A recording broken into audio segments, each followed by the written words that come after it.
What's up with copper? If some people feel great with it and there's all these amazing benefits, like why do some people say it's bad or that it's toxic or it's not even like, yeah, we don't want to megadose anything really. So that's part of it. But even like just taking it, like, why is this so confusing? So in some of my recent videos and in my methylate me videos, I've tried to explain where copper sits in our metabolism and how many nutrients revolve around it. And in the last video I recorded, as I was watching it back, I realized the way I talked about copper, people are going to be like, "What the dude?" Because copper makes me feel amazing. So how can you say there's no use for it or whatever I said? Now, what's going on is copper is a fragile nutrient that has an important role that depends on a bunch of other fragile processes. A good way to look at this is if you've ever seen a building or a house that has copper, either copper gutters or a copper roof, or I don't know if they're called gables or something. That word just sounds good for this instance. But the copper oxidizes over time, it turns green. It even like it'll turn stuff on the ground green from the water dripping over it, taking some of that copper with it, or the corrosion or oxidation or whatever it is with it, and building up over time. The copper that we see that's oxidizing is not being maintained properly. It's not the end of the world for the copper to turn green. It's actually pretty cool looking. Shows how old the building is. It's called like patina or something, I think. And you know, it's not necessarily a problem, except the copper is not fresh. It's not new. Stupid dogs. So the copper isn't necessarily, turning green's not a problem for the building, but it's not fresh copper. And, it's not going to work if we needed that to transfer electricity or whatever. Like, it's not going to work the same. And that's what's going on in our body. The copper is not being maintained and it's like falling out of suspension. And the problem is that it's falling out of suspension. Like now it's building up somewhere. Iron does something similar. So these nutrients, it's not that we're not getting enough of them because we're only absorbing a fraction of what we eat of these. And like our fortified bread is loaded with iron. So like obviously something's wrong if we still have to supplement iron on top of that to feel right. The copper and iron are both not being maintained because the whole machine's not running. That's what I'm trying to explain. I take B12, I take this multi or whatever. Like people are taking one or like five things out of like 100 and change and afraid of the other ones because we assume if we just touch these things in small amounts, we're going to explode or something. But it's not, this is the confusion. Copper is amazing. We need it.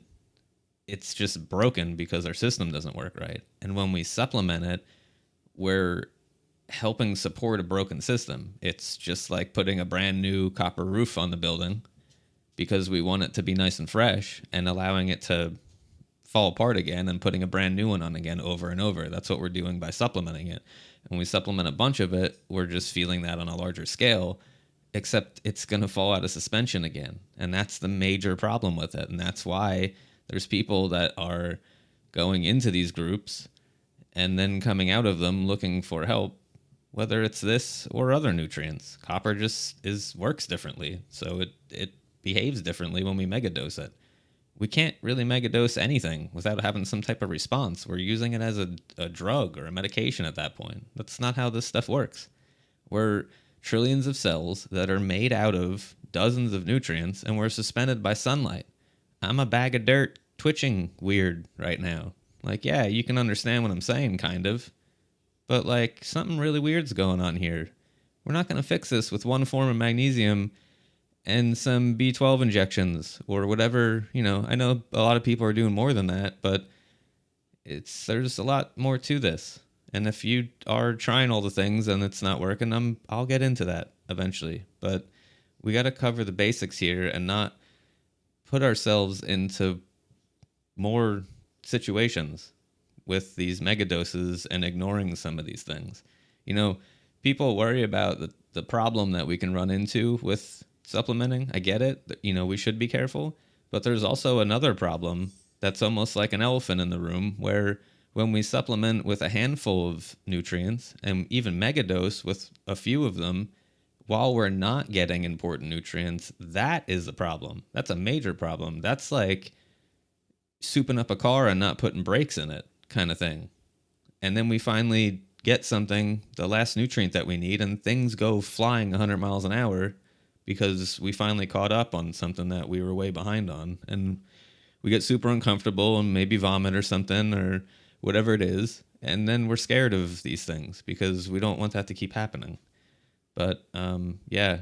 Oh, this book, this Morley Robbins Cure, I guess it's called. I don't. It says CU and copper, and then it's got RE or fatigue.